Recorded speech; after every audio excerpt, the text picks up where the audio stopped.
Nice. Welcome to another episode of the Knuckles Knowledge Podcast. We've got our next guest on there. He's got a lot of names, but we'll go by Connor Walsh. Or was it Walsh, the Flycatcher. You know, again, it's like nickname central. Enough to choose from there. Like, okay, so let's go down each one. How did Connor Walsh become Connor Walsh? Big Tony and Debbie. That's how it become Connor Walsh. That Monday night on the sofa. That's it. It was a Saturday actually. Saturday. Yeah. Behind the KFC. And the Flycatcher. Like, again, we've got a couple of those behind there. You know, just... That's it. So where did the Flycatcher come from? It's a mad story, to be honest. It Well, was when I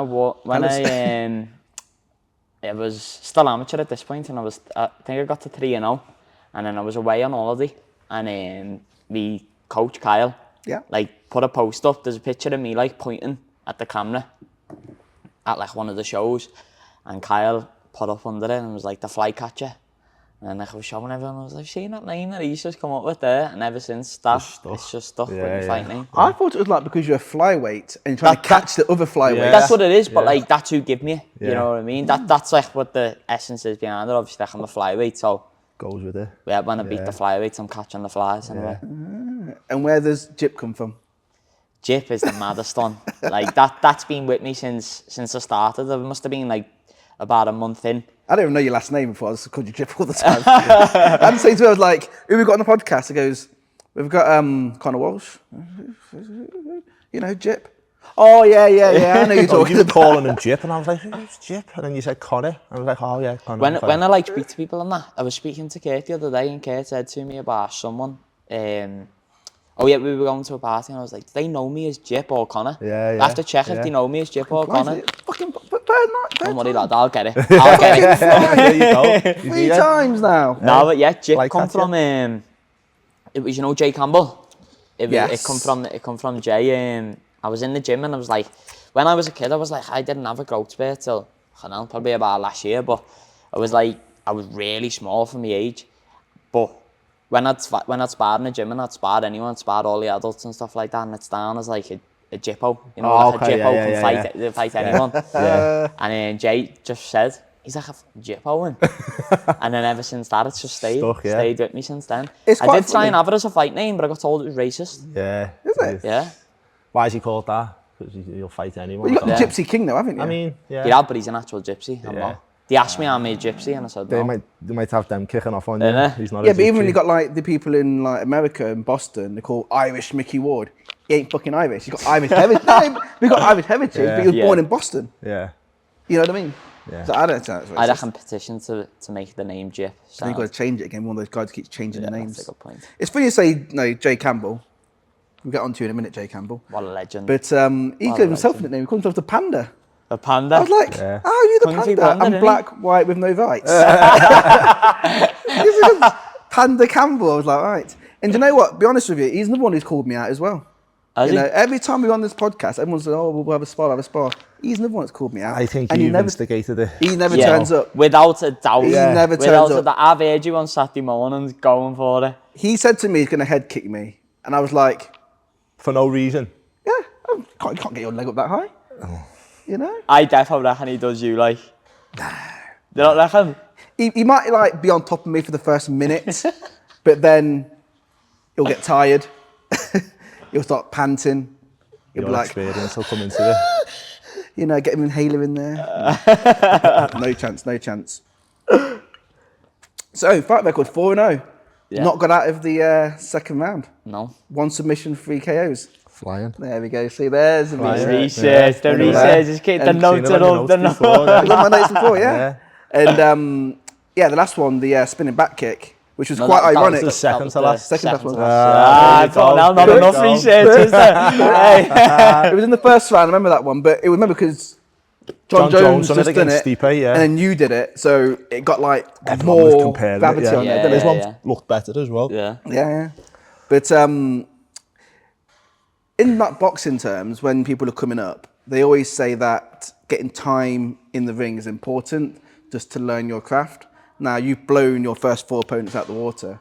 Do you still feel that you're getting your octagon time, so to speak, or you just keep going? How does that sort of work in the MMA To be honest, I don't look too deep into it. Like, I feel like I feel like my skill level's high enough to be there obviously with some of the best in the world I do. And that's the way I look at it every day. But like, that's one thing they do hold on me is experience. But people think I am inexperienced because I haven't been, like you said, I haven't had much time in the cage. But if you go and look at my amateur fights, I've fought people that are now like on the brink of like world championships themselves, you know what I mean? And like if you look at some of my amateur fights, I've had wars, five-round wars.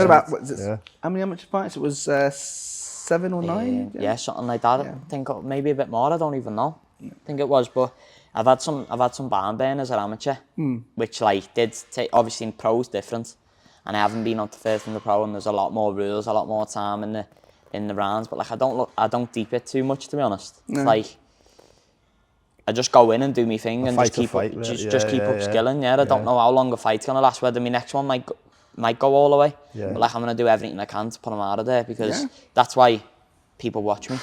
Because at my weight division, there isn't many people that can possess the power to put people away. And I feel like I've got something that a lot of people haven't at my weight, and that's what I'm just gonna keep showcasing every fight. I think watching you as well. Obviously, you're 4-0. When you are finishing fights, it's the way you're doing it, and you can you get the crowd going. Yeah. Do you know what I mean? I was saying then about your spinning back kick and your last fight that you won, where you just walk off like with your arms out wide and all that, and you do get the crowd going. I turn into like a different sort of like outside the cage. I'm just a lad that just just quiet and stuff like. Well, I'm not quiet, but I have a laugh and stuff like that. But when I go in there, it's more like a show on. I go into this showcase, and then I'm a showman, and as much as I'm there to entertain people, obviously I'm there to live my own life and make a big thing out of it for myself. But like, I like entertaining people, and I think that puts a smile on my face. I love it when people come up to me and they're like, you know what, lad, I think you're entertaining and stuff like that. Like, that's the best thing anyone can say to me. Yeah. But it is a spectator sport, so that's exactly with somebody like yourself, who's, you know, I remember I looked through your record, and I remember amateur. There was a lot of decisions, like split decisions. I had one finish my whole amateur career. I know, and it was early on as well.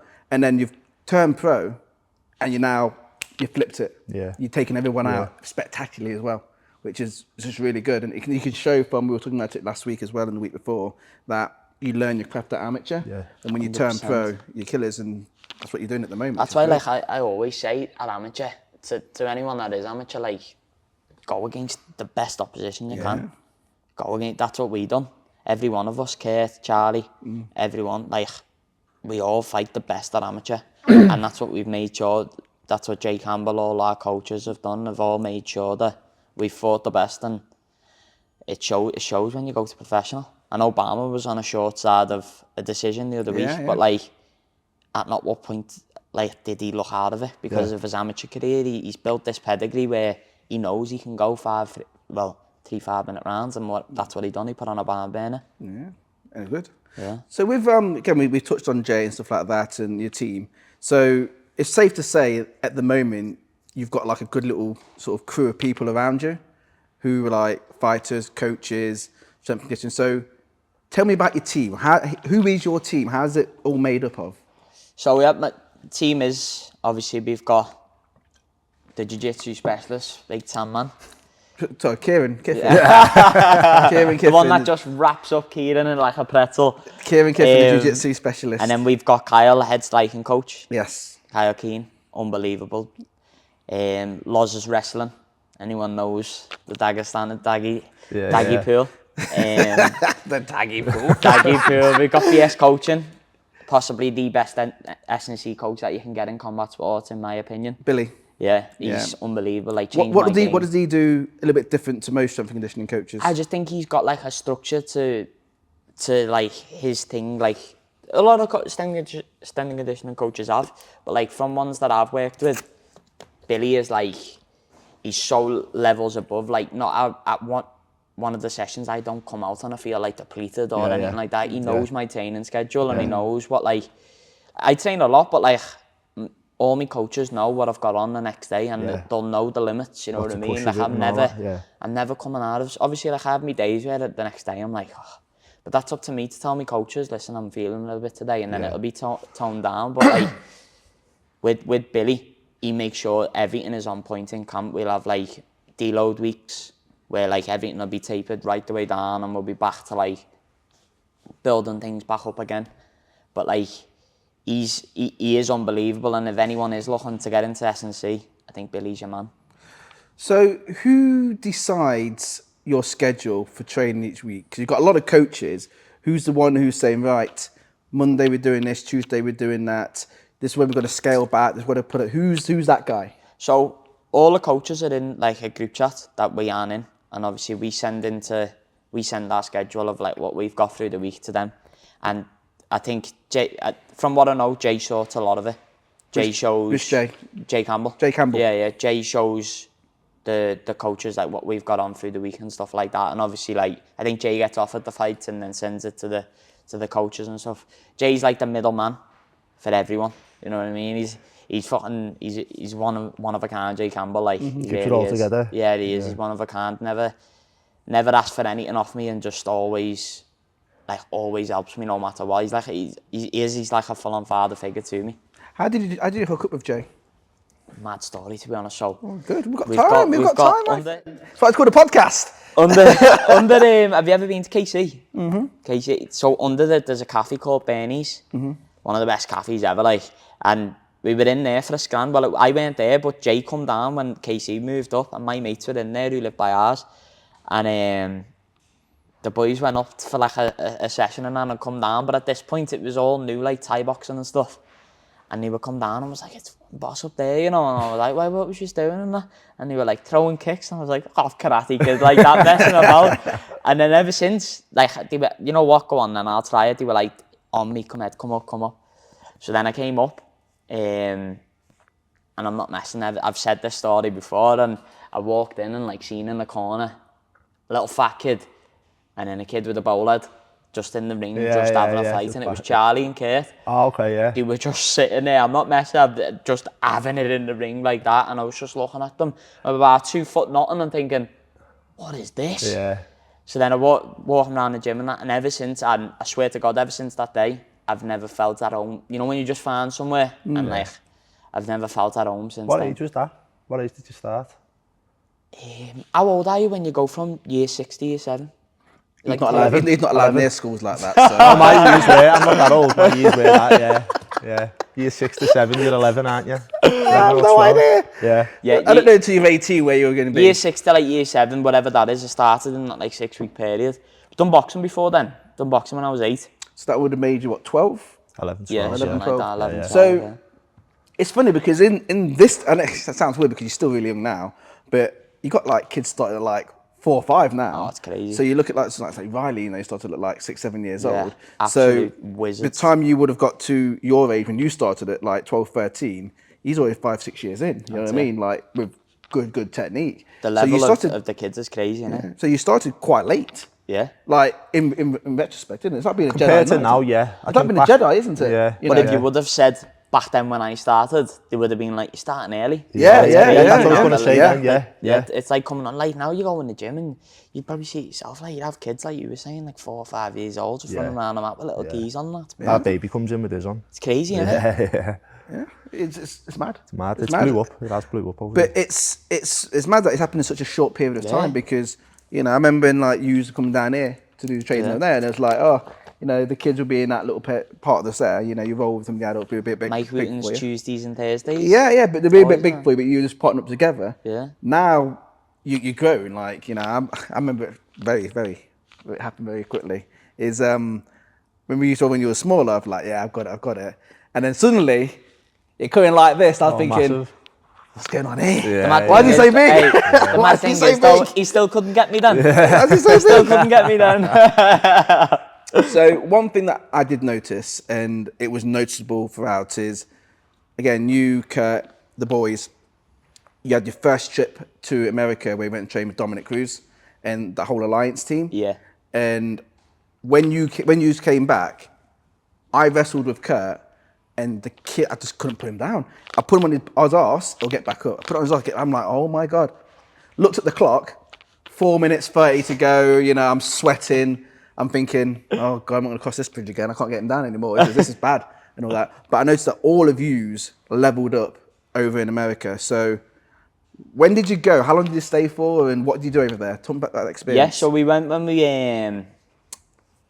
what year was it? I can't even remember what year it was. But we went for like a month.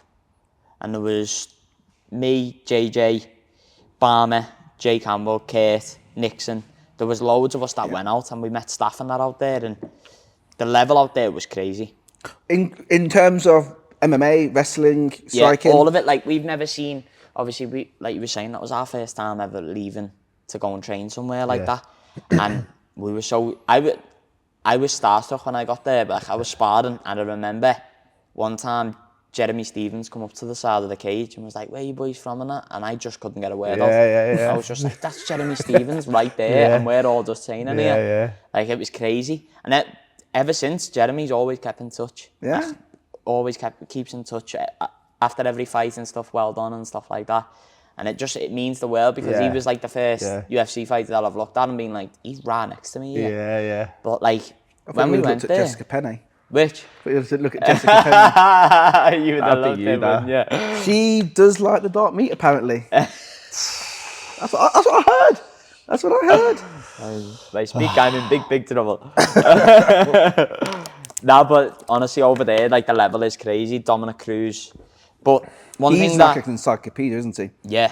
One thing that I've seen a lot since travelling over the years and going to like Thailand and stuff. Yeah. You meet we'll go on to Thailand in a minute. You meet these people and they're just, I know they are anyway, but they're just ordinary people. Like, as soon as we got there, they were like welcoming us straight in, and it just showed you don't need to be this, whatever this thing is that people think you need to have. It's not like that. Yeah. You know what I mean? I think it's because it's combat sport and you think, oh, I'm a fighter, I'm this, I'm that. Like, it'll humble you the little do you know, the best fighters are the nicest people you'll ever meet. Yeah. And that's the way I've always seen it. Like, I've never met a really good fighter and been like, he's a dickhead then. Yeah. You know what I mean? Yeah. Like, there's no need to be like that. But when we went there, the level was crazy and they welcomed us like there was no.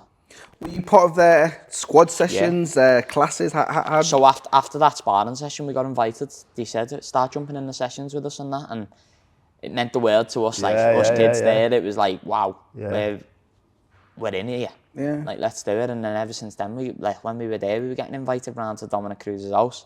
We had a barbecue with Cruz in his house with his dog. Whoa. You're crossing the line now, lad. It's like, you had a barbecue with Dominic Cruz, but not one of my barbecues.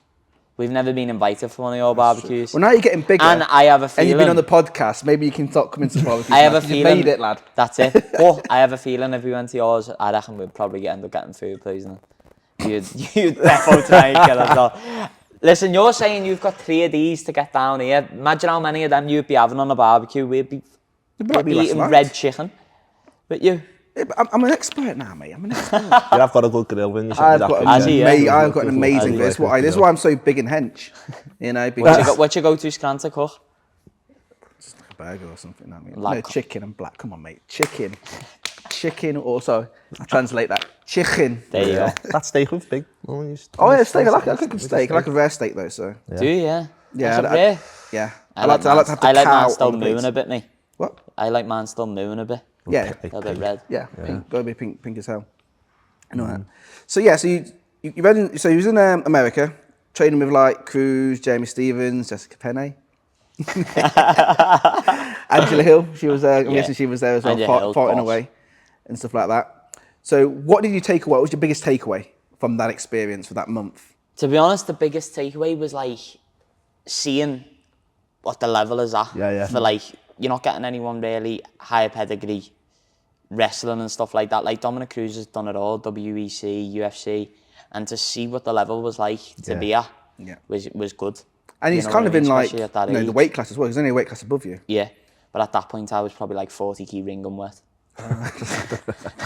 It's about 2 foot nothing. But yeah, like, it's not even just them. Like, obviously they're the biggest names, but then you've got all other people that was coming up under them. You had like the Guito brothers. I don't know whether you've ever heard of them. Lucho was in the UFC, I think his name was. But like people like that, and then the coaching pedigree, obviously Eric, and then you've got Eric Del Fierro. Eric Del Fierro, yeah, and then you've Nicky. I can't remember his second name, but he was our wrestling coach. Who's the jiu-jitsu guy? It's still Lloyd Irvin, the jiu-jitsu guy? No. Who did we do it with? Victor, his name was, I'm sure it was. Okay. But like, the level was just crazy out there. It was, and for the first trip to America, it was special, and I'll never forget it. No, it was amazing because you guys came back and the level had increased and All the of us, focus had increased as well, because you went from, these kids have got something here, you know, they could go to thinking, they're gonna fly here, and then ultimately now you've gone over to Bang Tao in Thailand and all that. Thailand's obviously, Bang Tao's up and coming. It's there now, isn't it? It used to be Tiger Muay Thai, and then obviously you're with Frank and George Hickman and Brad and stuff. Yeah, and obviously with Volkanovski, because obviously he's got a share in that one as well. The level is just crazy. What was Thailand like? I used to live in Thailand. You'd love it there with the lady boys. You'd love it there with the lady boys. I go every year. He goes by himself all the time. I go to Thailand on my own every single year. Like, the level is unbelievable. The coaching pedigree over there is crazy. Was that just for predominantly going to strike, was it? No. Everything, is it? Everything. The wrestling is unbelievable. Hickman's wrestling brothers. Right, okay. So they're from like America. And just I think is it like D1 wrestling? I don't really understand the wrestlers, but... So George went over to, a little bit of history lesson here. George went over to Tigers and he was on the show to try and get a fight sponsorship with Tiger Muay Thai. And I don't think he got the sponsorship, but they liked him, they liked his wrestling, like the way he's coached and how he is, and so they gave him like a part contract or something like that. But Frank has always been, aka the better wrestler sort of thing. Yeah, so George was the MMA fighter, yeah, and Frank was the wrestler. Frank knows how to strike well. Right, okay. Yeah. Don't know about that one, like. But he's good. He knows, like, he knows MMA. You know what I mean? Yeah. Like, he's an MMA coach, but his wrestling is unbelievable. Yeah. So there was all at Tigers. So tell me if I'm wrong here. So there used to be so there was at Tigers. So you had like George there, and there used to be a guy called Sabaigi. What's his name again? Small guy, big nose. The other owner. The owners. He owns one of them at. He owns part of it at Bang Tao.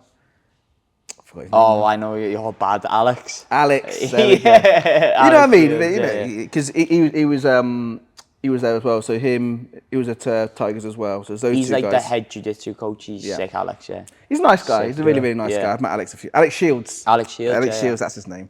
But he actually fought in 1FC as well. Fought against Y2K, which wasn't a good fight.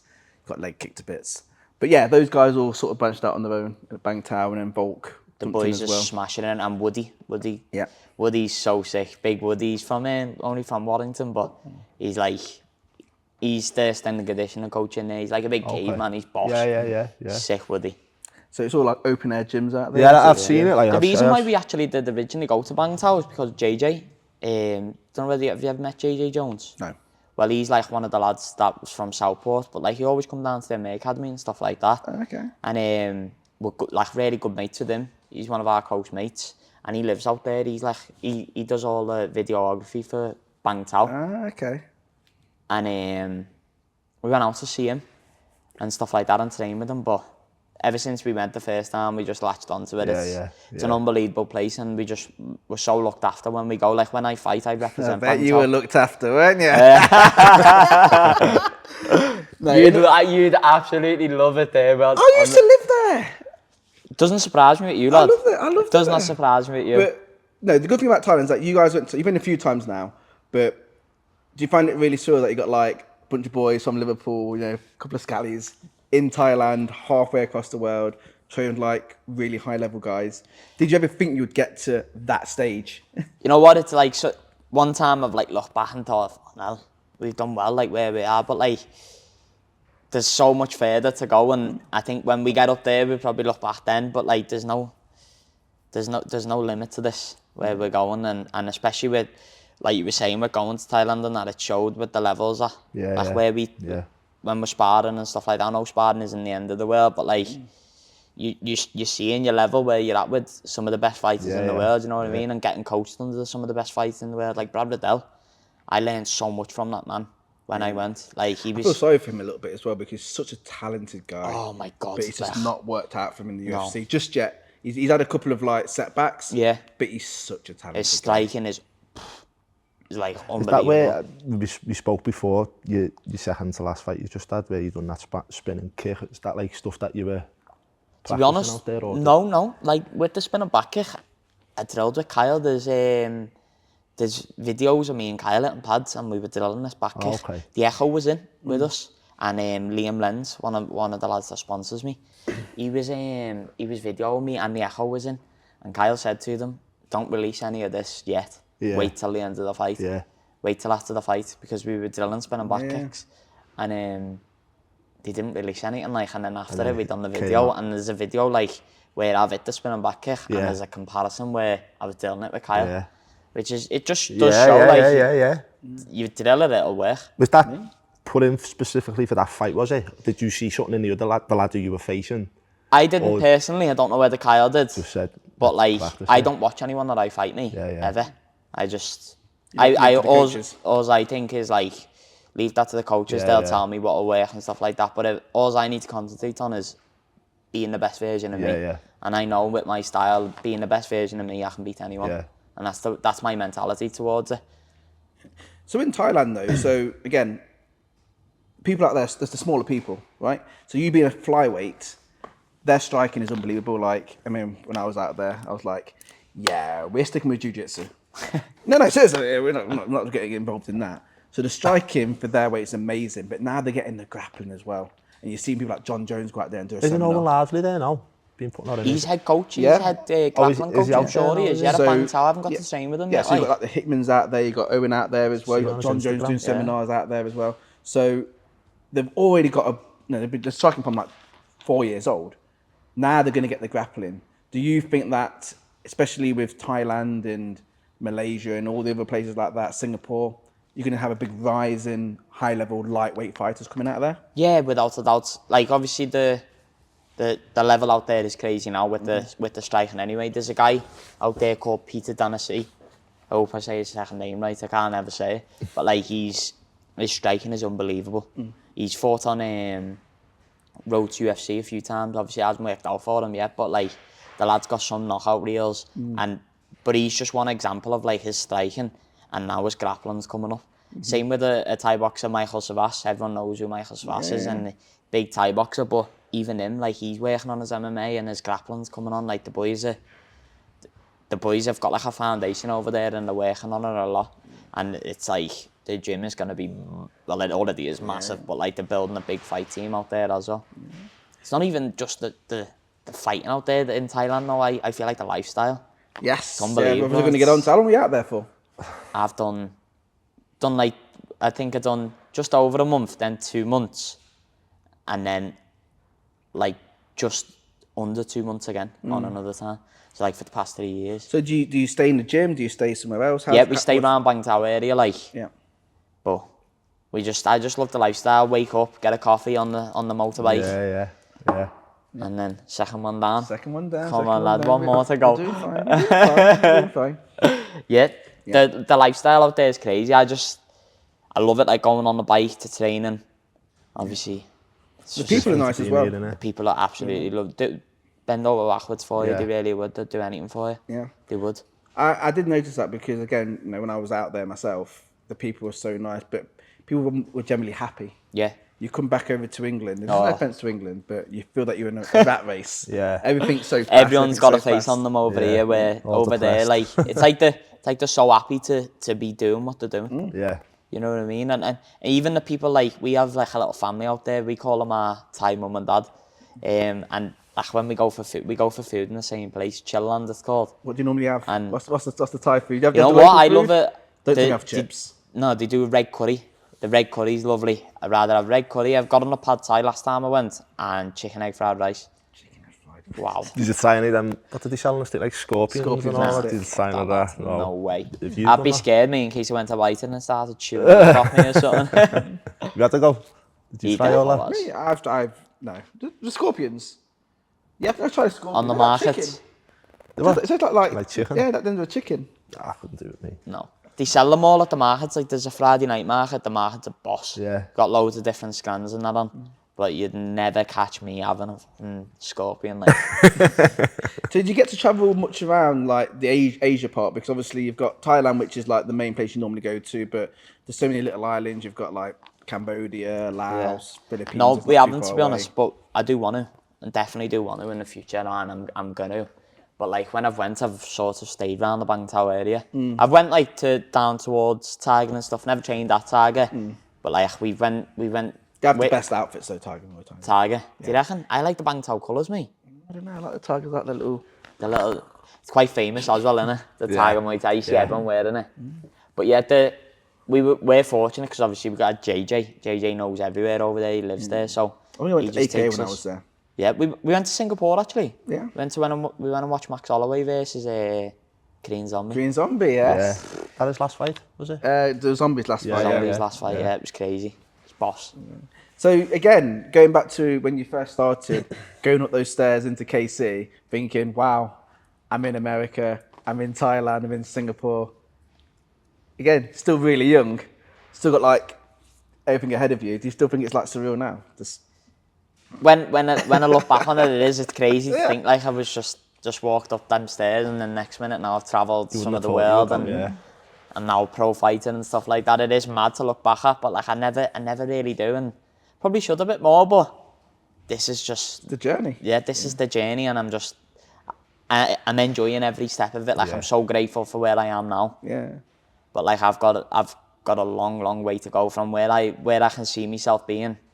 This is just me getting started now. Nice. So in terms of your fight style, again, I've seen all facets. I've seen your jiu-jitsu, I've seen your wrestling, I've seen your striking.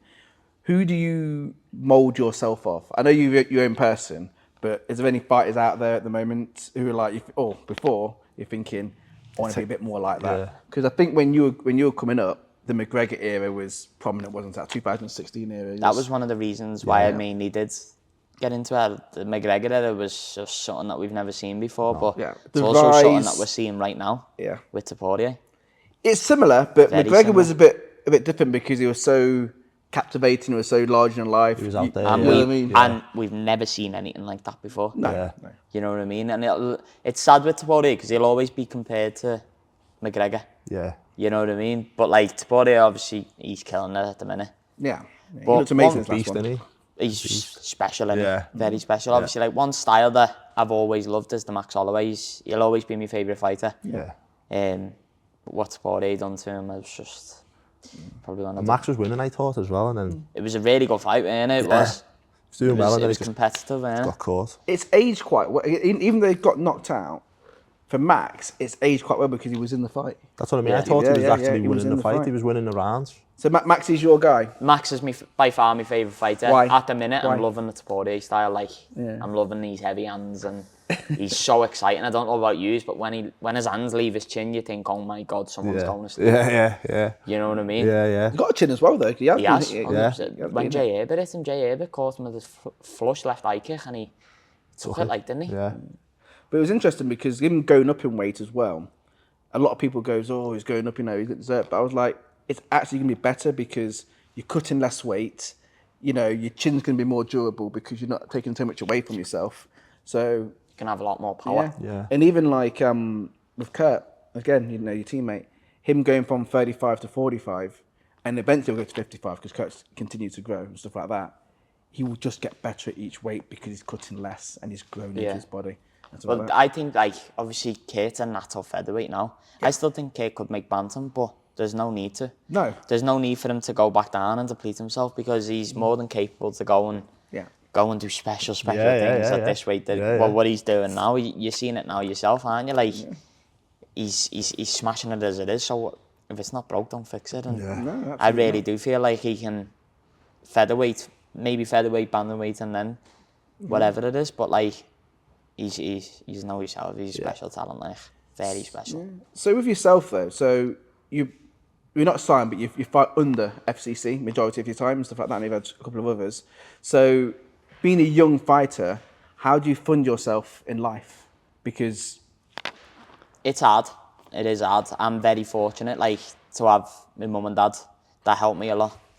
Really did help me a lot. But like the last few years, I've been trying to find myself Obviously, you know. Do you work at all, or are you 100% No, I'm focused just on fighting? full pro MMA fighter. Yeah, I work to do PTs. Yeah. I do personal training, like obviously pads and stuff like that through the week. That helps me pay for all my classes and stuff like that. Well, not my classes, some PTs and like my own life, you know, to like go out and enjoy myself.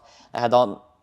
You've obviously got kids yourselves, and well, you will have soon when we keep. I've got a kid. Have you? I've got a 9-year-old. I didn't even know you had kids. Yeah. Did you? I've got a 9-year-old. Have you got on, something to lad. know about?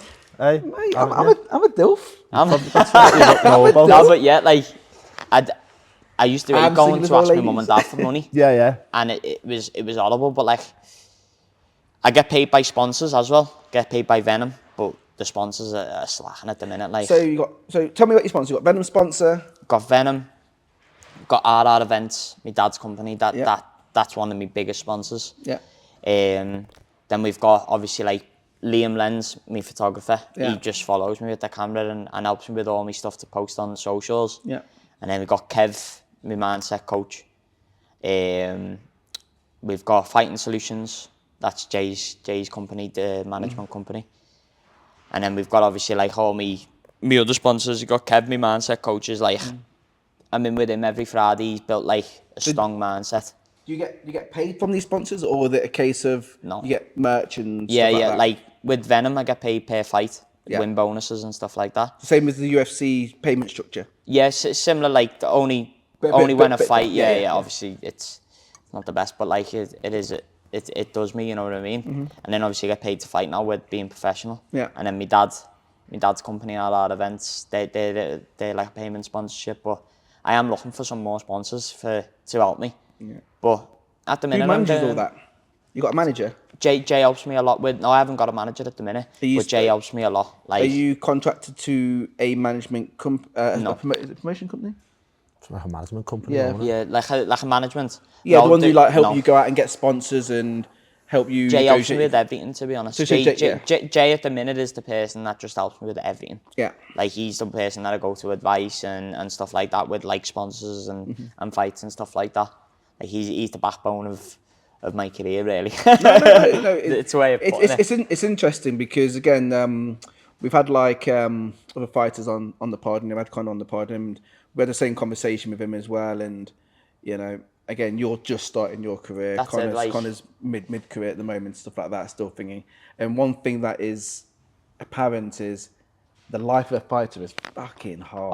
Oh, mate. You know what I mean? People don't understand, like- if you don't like it, Yeah. it is a hard life and stuff like that. And again, you just starting out, why it's nice to have you on there, because you're paying your dues right now. Yeah. You're Yeah. on the come up. Yeah. And it's difficult. Don't get me wrong, like I'm not gonna sit here and say how bad it had, because I've been fortunate with my mum and dad Yeah, and stuff yeah. like Yeah, that. But like being a fighter and seeing like people do all these things and stuff like that, like my dad's gonna kill me, but like sometimes I have to think about going out of a weekend like out for a Nando's or something like that. Like not as much anymore, but like sometimes you do have to think of stuff like that. And like obviously it's the same for every normal person that works a job. They have to do the same. Yeah. But like with fighting, there's no guaranteed payment. Yeah. No. If that makes sense. Yeah. Do you get paid to show and get paid to win, or is it just one set pay? One set pay at the minute. Yeah. Yeah, I get one set pay to obviously only get paid of a fight. So like that, as much as I want to say it, that pace is not guaranteed. Yeah. Because anything can happen in camp, you just know that yourselves. But like that's why I do PTs as well. PTs out like help a million miles. As much as hard as it is, I love teaching people. I really do, and I feel like I learn myself when I teach people. Definitely. 100%. You know when you teach, you learn a bit, Yeah, don't yeah. you? And like everyone that I teach is like they're so consistent as well with it. So it's good to see, but the fighting it's not for the faint-hearted. It's definitely not. Being sore, waking up every day, and it's like weight issues. You know what it's like, cutting weight. Cutting weight. No, I don't know what it's like. I can tell. I eat very well. I eat very, very well. I think with that though as well, where you see yourself going, it's going to be worth it in the end. Oh, Do you know without what I a mean? doubt, All like- this that you're going through now. This- What is the end goal? How do you know when like you're thinking to yourself, fuck, I've made it? To be honest, what is I'd that? put no What does that age. look like?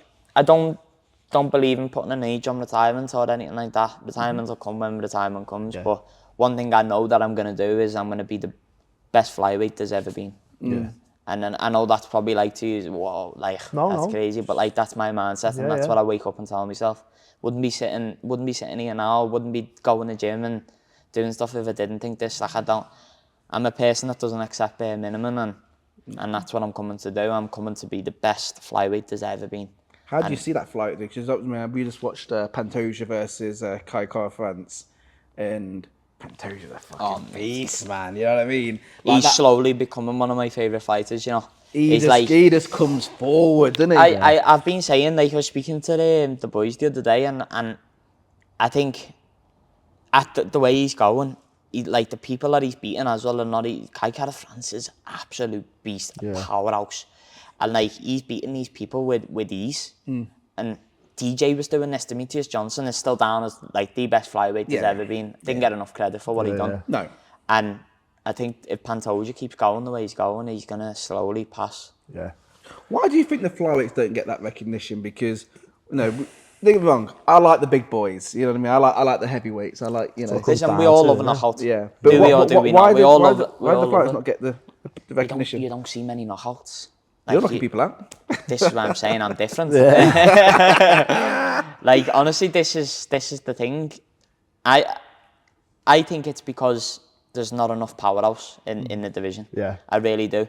And this is one of the things that I always smile about, because I want to... You've seen the caps that Trump make America great again? I want to make flyweight great again. Honestly, I want to blow up the division, and I want it to be one of them divisions where people are like, wow, this is good, now. So the end goal is the UFC? Oh, yeah, without a doubt. UFC, like, that's you wouldn't choose one of the other promotions? No, not yet. Why? No. The UFC is the main one, I want UFC. UFC, But I'm asking why? Why? I just think... What is it about those three letters? Okay, so put in for instance, who wins in a fight? Islam, or like, let's say who's the champ of that? Let's say two people fight, one from PFL and one from UFC. Who would you rather watch? Be honest. Say like the two pinnacles. Say you got two champions. Yeah, I get you. You want UFC one because obviously UFC is more popular, more mainstream. That's the main one, isn't That's it. And I feel like the best fights in the world are in the UFC. Nothing to take from PFL and their fighters. Like their fighters are unbelievable. Yeah. Like PFL's a great promotion. I think it's doing good things, especially with it buying Bellator out. Yeah. That's like it's such a big promotion, but it's just for me. I just feel like the UFC is the one. You've grew up on the UFC, haven't you? You grew up watching and PFL don't have flyweights, neither. Oh, don't they? No, I never knew that. Don't have flyweights. They have bantams, but not flies. Oh, okay. So, but the UFC obviously have the flyweight division, and so what is the situation of like? So I'm assuming again, FCC are on UFC Fight Pass, so they're a feeder promotion, a local promotion to the UFC. Does that go through the Ultimate Fighter, the Contender Series? Do you go straight in there? How does it work? Do you get told what you need to do? Yeah, how does it work? How do you get from local but like, to I know what you're saying. Like, you can go straight from FCC to the UFC now. UFC, yeah. Like, it is a pathway, 100%. Like, the FCC will probably feed you Contender Series and then Contender Series to UFC. But, like, these are just setting examples, I think, for in the UK. Like, they've come from nowhere. Yeah. And they've built this big brand and they're rivaling with big brands that have been pushing for years. These have been going now for like, since they got UFC Fight Pass, it hasn't even been like, 2 years? And look at the platform they're building already. Yeah. Everyone wants to be on there. You know what I mean? And what's that exposure like though, being on UFC Fight Pass? Like, I haven't got a subscription because they don't give me it free. I'm telling you, if it's on a dodgy stick, then I'll take it. But I mean, like... Nah, but it's amazing, to be honest. Like you mentioned before about when they done the comparison with John Jones, like my Instagram went through the roof. I was going to say, did it blow up? Yeah. It went through the roof with it, and that's down to obviously FCC being on UFC Fight Pass. That wouldn't have happened if they weren't. And like UFC Fight Pass push a lot of FCC's media, and they've got like a really good link up, and hopefully they'll keep getting these finishes and stuff like that, and the big fella sees. And then get me signed. That Dana. Big Dana. So would you have to go straight in, or if he said like the Contender Series, or would that bother you, or just go straight on there? Yeah, I'll take anything like that. Like, as much experience the better for me, and take anything anything that comes my way. Like, I'm in no rush. Yeah. 22 years of age at the end of the day. Like, I don't want to go in there too young. And I want, like, and again, back to what we were saying about when I'm finishing people, like, I do want to have this experience where I've been through a bit, you know what I mean? Like, been through a bit of grit and stuff like that. Obviously, like, I'm not going to go into my fights thinking that. I'm just going to keep my same mentality of trying to knock them out. But if it does happen, then it'll only better me. Yeah. 100%. I always feel like legacy is always built on two people. Like, I had a kind of conversation the other day, and we're talking about Tom Aspinall. Like, I love Tom Aspinall, and he didn't get the John Jones fight because John Jones didn't want to fight, and I don't blame John Jones. You know, I thought it was very smart because I wouldn't have fought Tom Aspinall neither. But through boxing, you've always had rivalries. So I grew up like 90s and 80s. So you had the Four Kings in the 80s, which was bastard, you lads. Huh? You're an owl bastard, you. No, but you had like Duran, Sugar Ray Leonard, Marvin Hagler in Hearns, right? They all had each other to make each other great, right? Then you fast forward, have like Tyson had Holyfield, right? Tyson Fury's had like Deontay Wilder, you know, Joshua's got Klitschko, right? You always have these people that make you. John Jones had Daniel Cormier. Cormier's still salty now about it. You know, GSP had his run and all that, but you also had BJ Penn in there as well. So you always need a dance partner to be great, in my opinion. And Tom Aspinall, personally, I said, if he got the John Jones fight, that would have been great because that would have been his coming out party. He hasn't got that now. They're talking about Gan, maybe, and stuff like that. But you need that dance partner to be great. Who do you see in your path? Because obviously when you look over this landscape of flyweights around the world, to be that dance partner, that person who brings it out of you and brings you from here to here. To be honest, it's a little bit early to say. Obviously, where I'm at in my career, I'm still young. But your ceiling is massive. Yeah. Like anybody who's spoke to you, seen your fight, been around you, not just you and your whole team, they know like the rocket ship's going to the moon. It's there, right? So when you look above, thinking right, I'm having him, or her, or them. Don't know who it might be. Or she, or it. I know Pantosia's 35, so you probably won't get the Pantosia stuff. But I mean, who do you look at thinking, that's my guy? It could be somebody local, could be somebody international. You know what? There isn't really like anyone, but obviously, like I just look at who's at the top of my division, and obviously that's Pantosia. Pantosia will probably be gone by the time I get there, but like. But a new guy, Van, he's fighting next. What's his name? Thingy Van. But this is I think he's going to be special. How old is he? He's young, isn't he? He's young, like 22. He's your age, isn't he? Something like that. Yeah, he's 22. Nah, I don't think he's 22, is he? He's. What I say, Jamie, bring it up. What's his name? He's young, like. What's his name? Joshua Van, innit? Joshua Van. Let me have a look. Is there anyone on the regional scene who you think, like the way he's trying? Nah, not really. No one in the UK or nothing. No. I look at myself as like the best. Not even just the best, but like I look at myself like trying to just keep get better. 2001. And I feel like, so he's 2 years older than me. 23. So he's 23. He's a year older than you. Is he? Yeah. 23 years old. That's crazy. Yeah. Nah, he's 2, isn't he? Is he? 23 years old. Wow. 23 years old, Joshua Van. And his next fight for the belt. Next fight for the belt. 5'5", same size as you. No, I'm 5'6". 5'5", you're 5'5", lad. But 17 pro fights already, you know. And where's he from? And this will go back to what I was originally saying, actually. Is that Texas then? No. It was originally Myanmar. His heritage trains out of Texas. And it goes back to what I was saying to you before. Like, Asia's got a lot of small, good young guys. And Joshua Van, small, good young guy. 23 years old, 17 pro fights already. It's crazy. And all that. He's on that same trajectory as you. That's what I mean. That's who will probably be there when I'm there. Like that. But like another guy that's like really good, when we were saying back to like regional and stuff like that. Like I do only I never compare myself to anyone. I always just try and better myself. You'll be disappointed. Just always. That's fair enough. That you took away. I always just try and from my last fight be better than what I was there. You know what I mean? Yeah. But like one guy that I think's gonna be a superstar is Cavana, Lone Cavana. You heard of him in the UFC? He's flyweight. Not yet. Has he been on the Knuckles Knowledge podcast? Special. No. Because when he's on that podcast, that's when you know you've made it. He's good. He's really good. Irish. I think he's got an Irish in him, but I think he's originally from London. But the kid, he's good. He is really good, like, and that's someone that, like, I look at where he's at, and I need to get up to. Need to get there, you know what I mean? Yeah. One guy I want to throw a name out there, and Throw anyone you want at me. I want to throw one name out there. I want to know what you think. Makachev. I knew you were going to Makachev, say whatever it. his name. You know, he trained in Liverpool, trained at Spire. He's the one who got let go by the Let UFC. go by the UFC. He was undefeated. He's still Yeah. undefeated now, isn't he? Yeah. You know, grew up on the regional scene. I don't know what his record He's is. training in Manchester now. Manchester top No, I team, think is it? I don't know where he trains. To be No, honest. he was at Aspire. For I know a he while. was at Aspire, yeah. That's the guy that I want to throw out.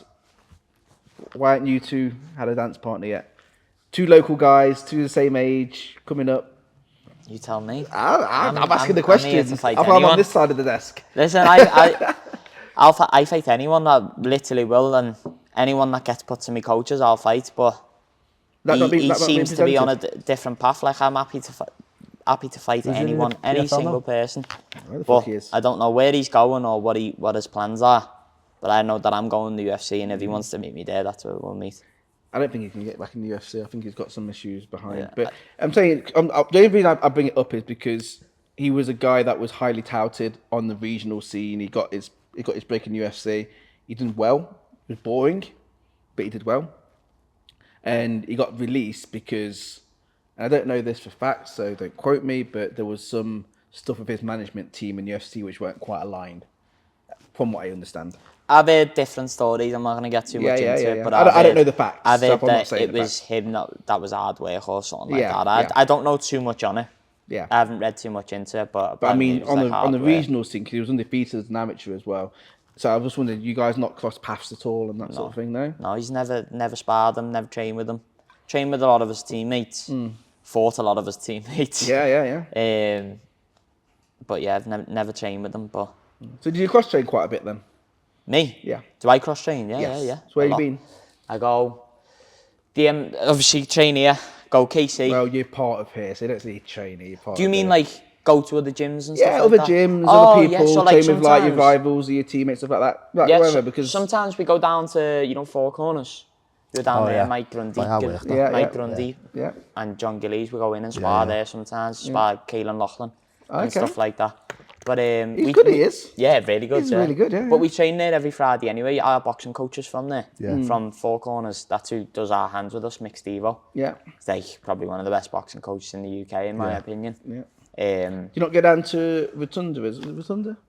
That's where Connor goes, isn't it? That's in Kirkdale, the boxing. The Smiths. Yeah. Yeah. The Smiths are always in when we're there. Yeah. Steve Smith. He's boss Steve. We always speak to Steve every Friday. But yeah, we go there for our boxing with Mick. Sorry, that's isn't about that, didn't he help Lefty? In Yeah, his last yeah, couple of that's who fights helps as well? Lefty. Yeah. Always see Lefty in there. Yeah, And yeah. Lefty's in. So, but yeah, that we don't really cross train too much. Obviously, like with this camp now, I think I'm gonna try and get down to a few gyms that have flyweights and stuff. But I'm gonna obviously get more training and stuff Yeah, like that. But yeah. where we got it, like the level in our gym is crazy. Yeah. You find it hard to get training partners as well, or not? I do, but the boys make sure that they're in for training all the time for me, and I always make sure I'm in for them. Like I feel like I've got two of the best people that I could ever, like, that close to me, Barber and Kurt, Yeah. like around me, and then I've got all the boys in the gym as well. Like, I think I've got one of the best counting all the gyms together, like the best team around me that I could possibly ask for. Yeah. You know what I mean? And all the boys are there to support me every day, and same back to them. Like we're all when we come into training, it's not just like dun dun dun. It's all one. You know what I mean? So so it's not like individual training. You're all training as a All as a trained group. together within And like you're on the same program. Yeah. So when you've got to fight, and say the rest of your team not fighting, there. Obviously, we have fighting specifics that we get told. So like we'll come away and it'll be like, right, listen, this is here, hit this and stuff like that. It's more in wrestling. In striking's different. Obviously, my striking's going to be different to Kurt's and Barmer's. It's going to be a lot different. yeah. So Yeah. they aren't going to get showed the same things I'm going to do. But we do still do some of the same things. But Kyle will point out at the end and go like, that's for like more you, that one. But still try it and see how you get on. You know what I mean? Yeah. So like So in terms of back on your coaches as well, you know, you put like Kyle as a striking coach. You started with Kyle, didn't you? yeah, Kyle and Jay, yeah. Yeah. So what's his style like, Kyle? You know. Very unorthodox and was like, It come from like a Thai boxing background, but it weren't Thai boxing. It was a bouncy style of Thai boxing, more like K1. And then obviously, he's built this foundation of like an MMA striking now. So we've got like, he's our MMA striking coach and he understands everything about being took down, getting takedowns. So like that means like dropping our level a bit. Yeah. Like obviously if we stand up tall, our hips are open to get took down. If we Yeah. come too low and we're here with our guard up, then we can't see what's coming. Yeah. And he's tailored our styles to be like a bouncy style, which you obviously see in there. Like if you look at me, Kurt and Barmer that have been with him, they've been with him longer than me, like from the start. We all don't look the same. Our styles, they're all different, but there's a lot of similarities. Yeah. And that's the way we've been showed, is tailor to your own, but this is what I want you to do. And that's the way we've always been showed. And I think that shows the level of Kyle's striking to other people's. Yeah. So what does Jason Tan bring from a jiu-jitsu point of it? You know, being like the second best jiu-jitsu guy behind myself. I've never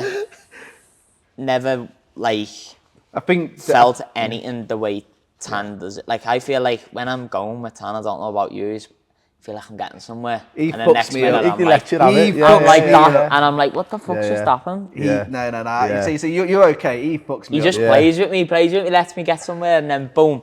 Yeah. It's the same. Like when Tan speaks, everyone listens. Yeah. You know what I mean? And like 100%. he's been there and done it. Yeah.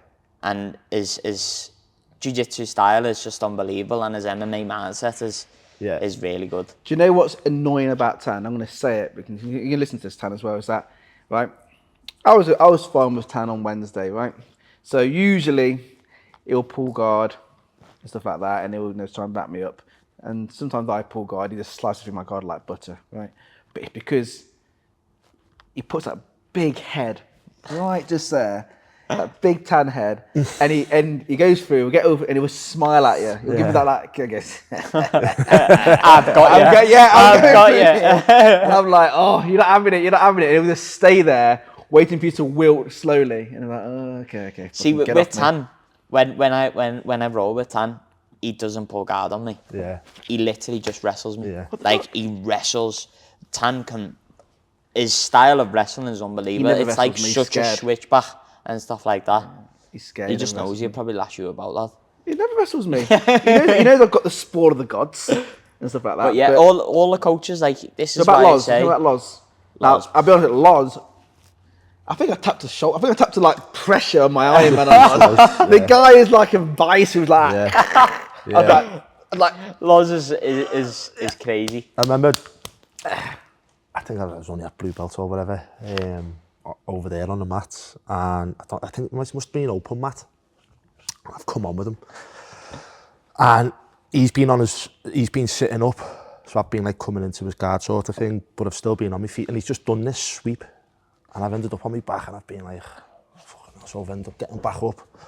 He's done the sweep again, and then he's done it again. He's done the same sweep 3 times on me, and I've just been like, what's going on here? Like, just, do you know what I mean? Madness. You know, the story about Loz, if this doesn't exist, it's the last one. Yeah. Go on, lad. That one's done. When one thing I like about Loz is like he never switches off. When he goes home, he's on it. Yeah. He's watching YouTube, and then he says he wakes up in the middle of the night and he's writing notes down what we're doing tomorrow. But Loz won't show you something unless he knows it'll work. And like he learns as he goes. Like we were saying the other day, when I come and ask a question, he'll learn off that question and like do stuff.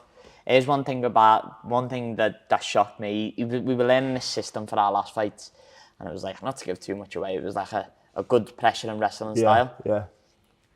He signed up for a competition to just see if this style would work. Yeah. And if that doesn't show you the level of a coach, then I don't know what does. Yeah. And he done it and went in and and hit it to a T. Yeah. But like, it's just crazy. It's Daggy Pool Monday morning. Yeah. It's crazy. To get at that level, I think people at that level will always say you've got to be obsessed with what you're doing. So I think you listen to Steve McGivern. Yeah. He's like an encyclopedia. Like yesterday, he's going, oh, yeah, I've got DVDs there. He's talking to Jonesy. I'll send the clips over of certain things and all that. I think to be at that level, They're sort of masters. You've got to be obsessed with it. Yeah. Masters, yeah. And that is obsession. That's what it is. It's obsession of the I sport. haven't got that, you know. I know you like your lifestyle outside of the gym, don't you? I do. Nothing wrong with that, Kieran. Lad, is there? Do you know what it is? It's I think it's just because I do it for fun. So Nothing wrong with that, no, though. there's nothing wrong with that. Nothing So at all. I get on there and think I hold my own. I do what I need to do and stuff like that. But it's always been quite organic for me. Yeah. Like I can't sit there and study and be obsessed with it like that. I just go and do it. Yeah. I've never been good at A bit like There's literally, though, there's like, that's one thing I'll say is a lot of people that do MMA feel like they need to compete. Why? Yeah. Why do you feel like you need to compete? It's just the same Show as that I'm any harder other than you. sport. Which? show that I'm hard. Yeah, to show you that on this bit. No, it's not like that. It is exactly like that. I want to go out in town with my... See, the lad that shits himself on every with my spot. tap out top. Like, I'm in. Goes, you that Kieran Kiffin lad? Nah, but yeah, even like back to the 1% thing, like you were saying, like you got to be obsessed with it. It is. It's all about that 1%, and I feel like they've mastered that. Yeah. 100%. Definitely. Like even the things on. I watch a few podcasts and I listen to the Sporty podcast. What? The Joe Rogan one. What? You've got inspiration off Joe Rogan. Don't start chatting. No. Listen to other But- podcasts. It must have gone to this podcast. I do feel like podcasts and stuff like that. It's all to get the brain going. Yeah. And I do a lot on like manifesting and that me. You know, like that. That's McGregor was big with that, really. That's where like from that podcast with Joe Rogan, when Tapori was talking about it, and he said he'd done a lot of books and stuff, and I feel like a lot of fighters do it now, and it's a lot to build that mindset up.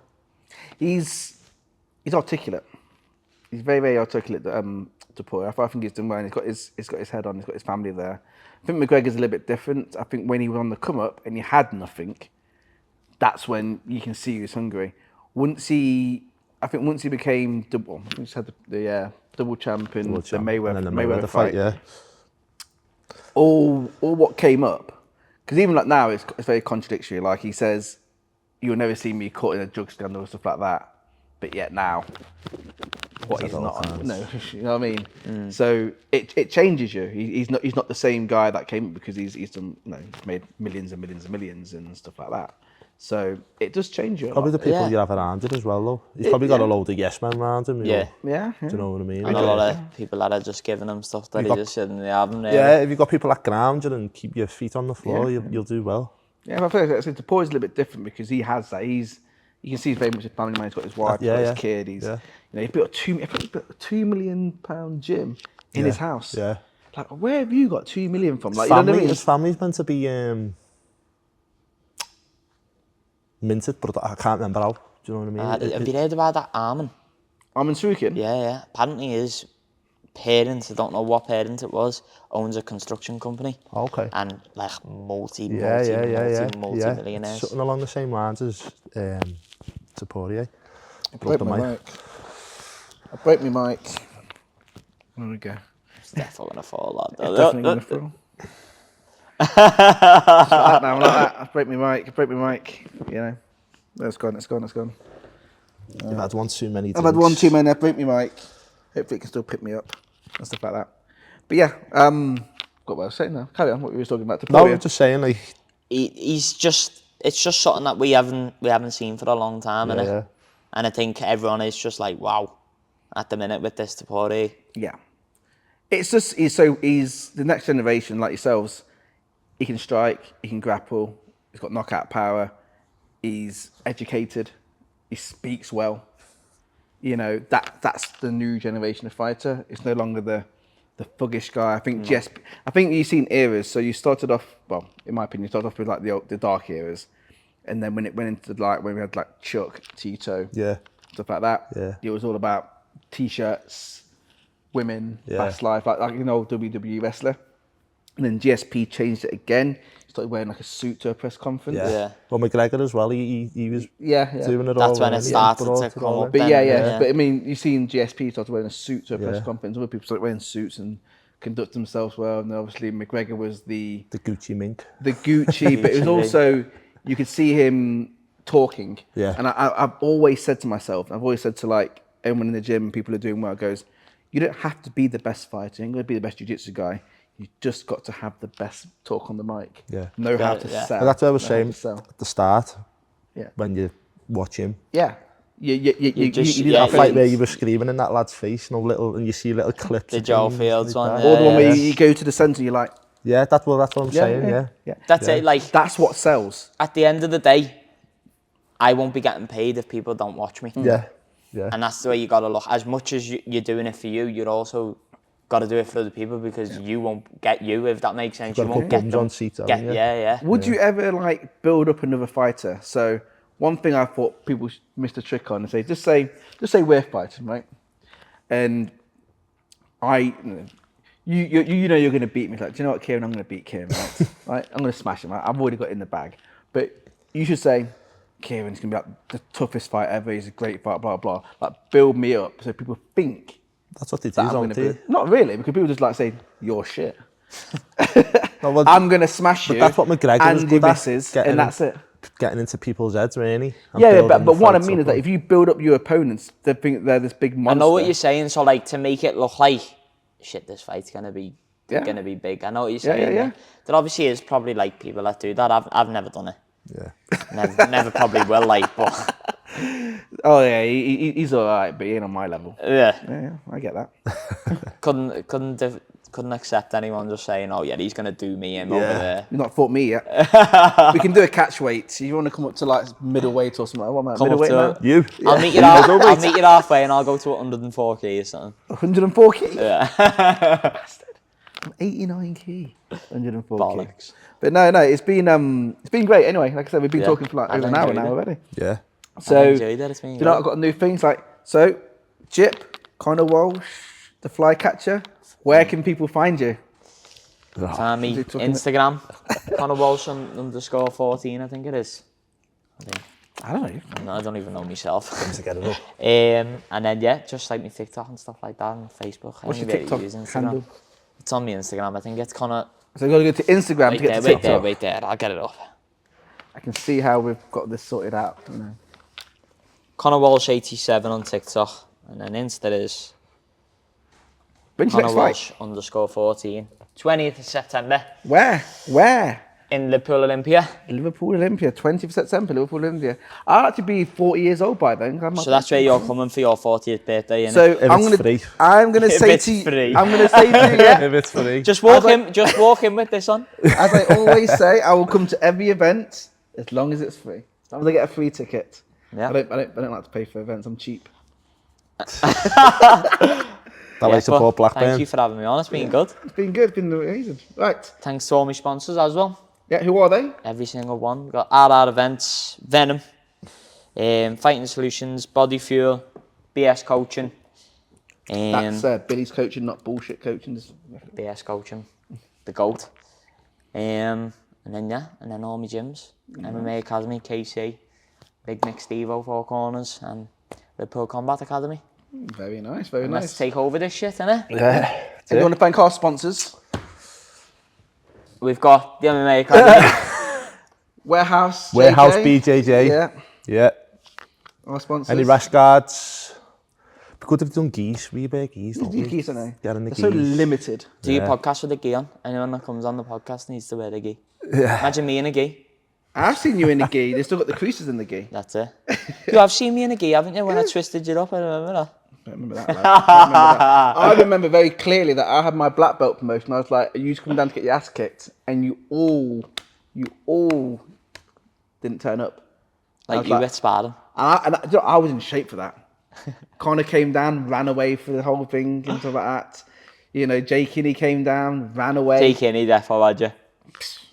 You didn't have his gloves, lad. You know what I mean? I said, Jay Campbell, you coming down? Panda Campbell, you coming down? No, I can't make it. Kurt, you coming down? Oh, I'm scared of you, big man, scared of you. I get it. I wouldn't want to fight me neither. You know? Well, odd. I reckon they're getting to you a bit, you know. We are getting to it. I'm feed out already, aren't I? Right. It's been a great podcast. That was boss. So, thank you. Roll credits. Sick that to boot, yeah. Nice one.